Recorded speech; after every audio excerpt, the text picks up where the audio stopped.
Kifaananyi kya mmotoka ey'amakomera ate mmotoka eddiridde mmotoka ya ambulance. Kino ekifaananyi kikubiddwa mu Bubba wali ku ddwaliro Dr. Kizza Besigye w'aleeteddwa. Ddwaliro ki? Aleeteddwa budde ki? Era na lwaki? Byonna ku vidiyo eno.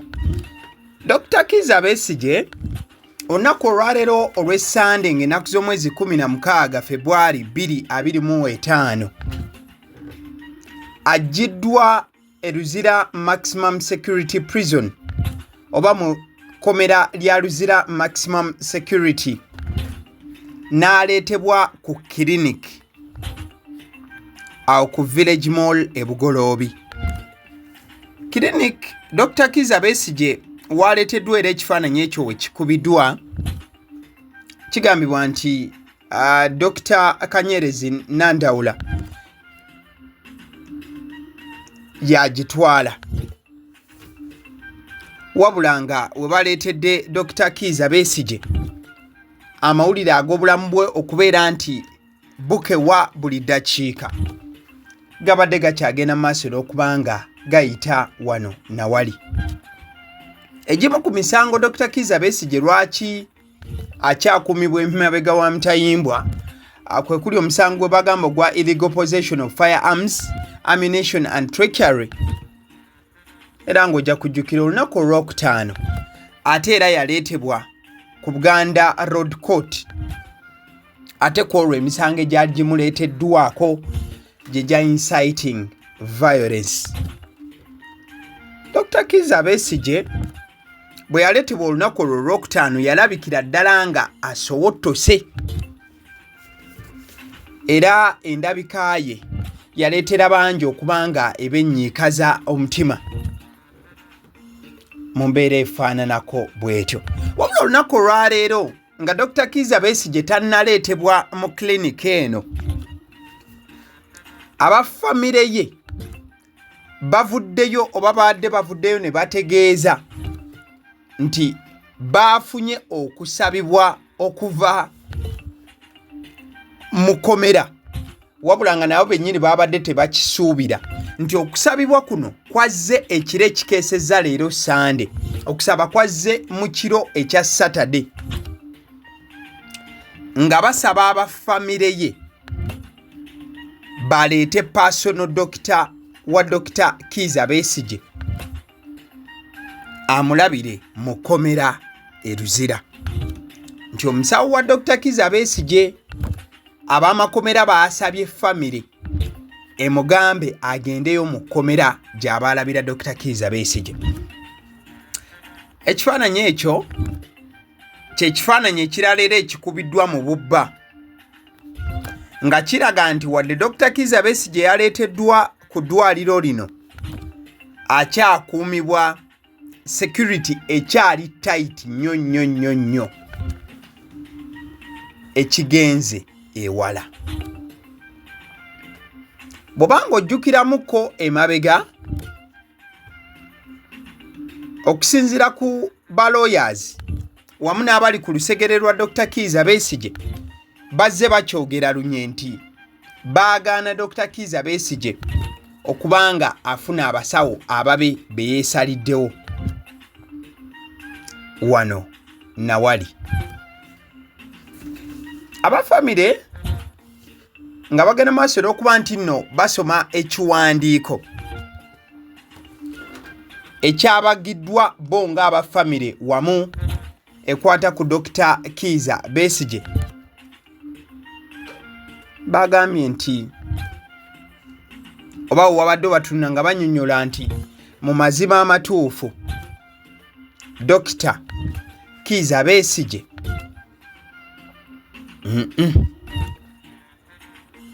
waliwo ekitali kituufu, naddala nga n'ekkomera lyennyini lyatuuse okuba nga libasaba baleeta omusawo, kyabakanze nnyo ne Ssekukanga yenna.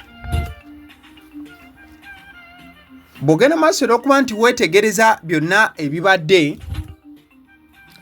nga Dr. Kizza Besigye ali mu kufuna obujjanjabi wali ku clinic waleeteddwa okusinziira ku basawo n'ebiringa ebivaayo bagamba nti bw'obanga omutunuulidde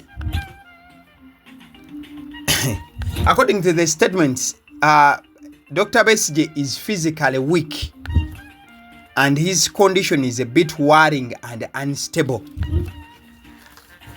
Nti omubiri gwe ddala bwe wekkaanya munafu ddala ekisembayo ate nti n'embeera ye y'ebyobulamu yeeraliikiriza ate nga teri mu kifo kimu oba kyoyinza okugamba nti etagaataga. Abasawo bwe baleese Dr. Kizza Besigye bagamba nti bo omulamwa gwabwe gwakulaba nti baddaabiriza n'okulaba nti dokita adda mu mbeera enteefu. Wabula ku village mall awo ewagambibwa okuba nti Dr. Kizza Besigye waali security eri ggulugulu ekigenze ewala olw'ensonga nti waliwo n'okuba nti ka pressure keeyongedde okulinnya olw'ensonga nti n'abantu ab'enjawulo baadde batandise okuviira ddala Dr. Kizza Besigye we yaleeteddwa wali mu kooti olunaku olwokutaano.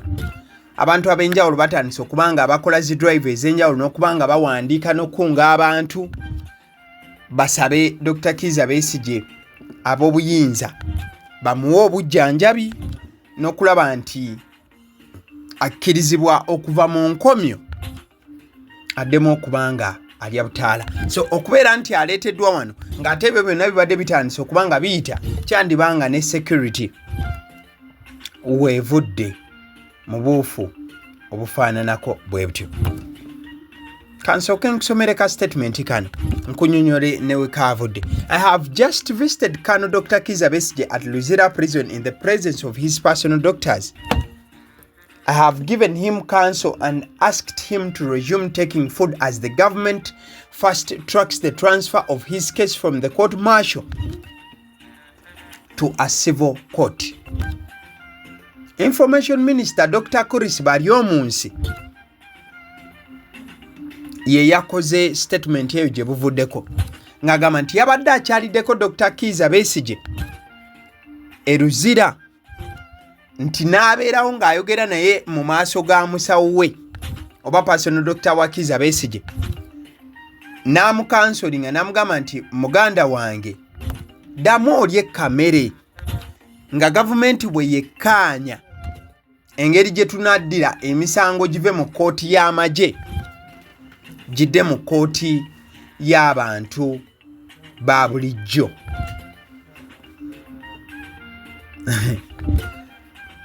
Okusinziira ku mukyala wa Dr. Besigye omukyala Winnie Byanyima bwe yawulidde bino nga Information Minister annyonnyola okufaananako bwe bityo yagenze ku mukutu gwo gwa X n'abako obubaka bwe yataddeyo obwabadde bugamba bwe buti. Mr. Baryomunsi, your actions are an insult and an abuse of my husband's right. Kizza Besigye was abducted and is being held captive by your government. As an NRM minister, you are not a concerned visitor. You are his captor. Mukyala Besigye yagambye nti mwami Baryomunsi ekikolwa kye eky'okugenda n'okyalira bba wange ekyo kiraga nti wamuweebudde n'okubeera nti olinnyirira eddembe lye. Mwami Besigye yakwatibwa gavumenti yammwe ate gwe nga minisita w'NRM toli muntu akwatibwako kubeera nga ogenda n'okyalira dokita cause oli omu ku baamukwata bigambo bya mukyala Besigye. Mukadde ke kamu okusinziira nga mbadde nkunyonyola, our family finds your visit highly suspicious and we will hold you and your government fully accountable for any harm that comes to him. Kizza Besigye demands his freedom, not your deceitful counsel, which he rightfully treats with contempt. Shame on you. Omukyala Besigye yagaseeko n'agamba nti family yaffe kusanga nga ebuusabuusa ne sekubuusabuusa n'okubuusabuusa okw'ekika ekyawaggulu, era ggwe ne gavumenti yammwe tujja batwala nga abakwatibwako 10 ku kinne waakyo singa wabaawo obulabe obutuuka ku Dr. Kizza Besigye. Mukyala Besigye yagaseeko nti Besigye ayagala ddembe lye so si bulimbalimba bwammwe oba obulimbalimba bw'ombuno omukansolinga. Oswadde nnyo. Shame on you. Bino byonna byawandiikiddwa mukyala wa Dr. Kizza Besigye nga yeemulugunya ekyokubeera nti minisita Baryomunsi ate yasituse n'agenda akyalira Dr. Kizza Besigye wali eruzira mukomera. Famire ya Besigye yavuddeyo mu buufu bwe bumu n'esaba abakulembeze mu nzikiriza, n'esaba international community oba ensi okutwaliza awamu endala etunuulidde Uganda, n'ebasaba at least bagende maaso olw'okuba nga basitukiramu ne sekusitukira yenna babeeko ne kye bakola. Mbadde nkunyonyola nti bino byonna bwe bituukiddewo okubeera nga Dr. Kizza Besigye addusibwa mu ddwaliro olunaku olwaleero, bigenzo otuuka nga mu kiro ekikeesezza olwaleero lwe batutte Kizza Besigye mu ddwaliro olunaku lwa Saturday, family bagikontaktinze ne babagamba bannange mubeeko kye mukola musobole okubeera nga musindika omusawo ajje wano eruzira asobole okulaba ku dokita. Wabula abafamile we baawulidde ekyo kyabakanze nnyo nga beebuuza yiyi ebbanga lyonna tebatukkiriza kati ate batandika batya okusaba omusawo agendeyo. Kyandiba nti waliwo okulemererwa ku sayidi yaabwe. Omukyalo oyo amanyiddwa nga Edith Byanyima eyabadde agenda maaso olw'okuba nti nno asoma ekiwandiiko ekyabadde kiwandiikiddwa ku lwa famire. We received an unexpected request to bring Dr. Kizza Besigye's personal doctor to visit him in detention. This after authorities had repeatedly denied him access to his own doctors. Byabadde bigambo bya Edith Byanyima. We fear this sudden change signals a severe decline in his condition. We are forced to speak out now because we believe the worst may be imminent.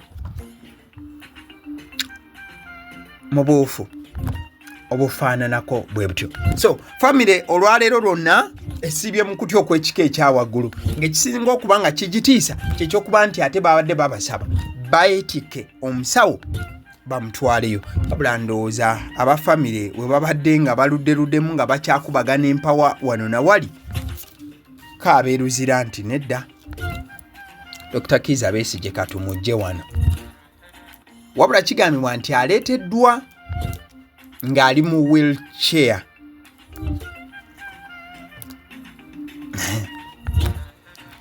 Ekintu ekitiisiza abangi kubanga baba bamuleetedde mu wheelchair kiba kitegeeza nti bwe bamuleetedde mu ddwaliro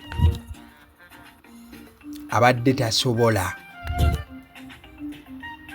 kweyimiririrawo ye nga ye nga balina muteeka mu kagaali bamusindike paka mu ddwaliro. Kyanaku nnyo nnyini ddala. Ekyo kifaananyi kikadde. Dr. Kizza Besigye nga musajja akyali w'amaanyi nnyo nnyini ddala. Aziri ng'akyalina amaanyi mu mubiri. So singa embeera bwe mutuuseeko kati. Katumusabire. Abasidi omusunsuzi kutegeeza ko Agape Christian School eryo lisangibwa Buwama kuli e Katebo. Somero livako kindergarten P1 paka P7 bagamba twalayo omwana wo tojja kwejjusa.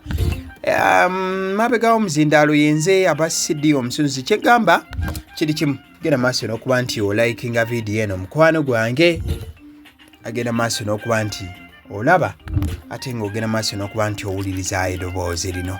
Thank you so much. Weebale nnyo.